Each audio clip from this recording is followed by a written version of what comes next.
നോക്കാം. First on reporter മുഖ്യമന്ത്രിയെ വിമർശിച്ചുകൊണ്ടുള്ള Facebook പോസ്റ്റിട്ട school പ്രിൻസിപ്പലിന്റെ suspension പിൻവലിച്ചു.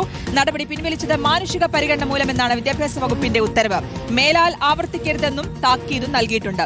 പ്രിൻസിപ്പലിന് വീഴ്ചയുണ്ടായി എന്നും വിദ്യാഭ്യാസ വകുപ്പ് ആവർത്തിക്കുന്നു. Attingal model boys higher secondary സ്കൂളിലെ പ്രിൻസിപ്പൽ ജവാദിനെതിരായ നടപടിയാണ് റദ്ദാക്കിയത്. ഗോപാൽ ശിലാസ്ഥാനിലുണ്ട് വിശദാംശങ്ങൾ നൽകാൻ. ഗോപാൽ, വലിയ വിമർശനം ഉയർന്നതിന് പിന്നാലെയാണ് ഇത് പിൻവലിക്കാനുള്ള തീരുമാനമെത്തുന്നത്. ഇപ്പോൾ പിൻവലിച്ചിരിക്കുന്നു, അതിനൊപ്പം തന്നെ താക്കീതുമുണ്ടല്ലേ?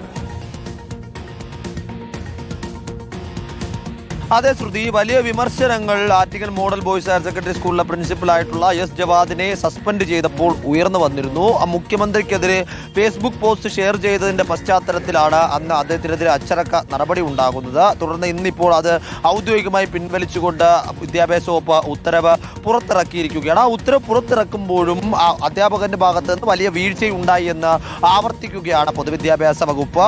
മാനുഷിക പരിഗണന മാത്രം പരിഗണിച്ചുകൊണ്ടാണ് ഇത്തരത്തിൽ സസ്പെൻഷൻ പിൻവലിക്കാനുള്ള നടപടി സ്വീകരിച്ചിരിക്കുന്നത്. മേലാൽ ഇത്തരത്തിലുള്ള നടപടികൾ അദ്ദേഹത്തിന്റെ ഭാഗത്തു നിന്നുണ്ടാകില്ല എന്ന താക്കീത് കൂടി നൽകിക്കൊണ്ടാണ് നടപടി പിൻവലിക്കുന്നത് എന്നും ഉത്തരവിൽ പറയുന്നുണ്ട്. കഴിഞ്ഞ ദിവസം മുഖ്യമന്ത്രി വി.ഡി. സതീശൻ തന്നെ ഈ സസ്പെൻഷൻ പിൻവലിക്കണം എന്ന നിർദ്ദേശം പൊതുവിദ്യാഭ്യാസ വകുപ്പിന് നൽകിയിരുന്നു. കാരണം സസ്പെൻഡ് ചെയ്യുമ്പോൾ അദ്ദേഹത്തിന് സർവീസിൽ ബാക്കി 2 ദിവസം മാത്രമാണ് ഉണ്ടായിരുന്നത്. 29-ാം തീയതിയാണ് അദ്ദേഹത്തെ സസ്പെൻഡ് ചെയ്യുന്നത്. ഇന്നലെ 30-ാം തീയതി ഔദ്യോഗികമായി സർവീസിൽ നിന്ന് അദ്ദേഹം വിരമിക്കുകയും ചെയ്തു. അതിനാൽ തന്നെ 2 ദിവസം മാത്രം ബാക്കി നിൽക്കെ സസ്പെൻഡ് ചെയ്ത നടപടിക്കെതിരെ രൂക്ഷമായ വിമർശനവും പ്രതിഷേധവും വിവിധ കോണുകളിൽ നിന്ന് ഉണ്ടായിരുന്നു. KST അടക്കം വലിയ തോതിൽ പ്രതിഷേധവുമായി രംഗത്ത് വന്നിരുന്നു. പൊതുവിദ്യാഭ്യാസ ഡയറക്ടറേറ്റിലേക്കടക്കം വലിയ മാർച്ചും സംഘടിപ്പിച്ചിരുന്നു. അതിൻ്റെയൊക്കെ തുടർച്ചയായിട്ടാണ് ഇപ്പോൾ ഔദ്യോഗികമായി ഒരു ഉത്തരവ് പുറത്തിറക്കിയിരിക്കുന്നത്. പക്ഷേ അപ്പോഴും ആ ഉത്തരവിൻ്റെ സ്വഭാവം അധ്യാപകന് വീഴ്ച ഉണ്ടായിട്ടുണ്ട്. പക്ഷേ നമ്മളത് വലിയ കാര്യമായി എടുക്കുന്നില്ല. മുഖ്യമന്ത്രിയുടെ നിർദ്ദേശമടക്കം പരിഗണിച്ചുകൊണ്ട്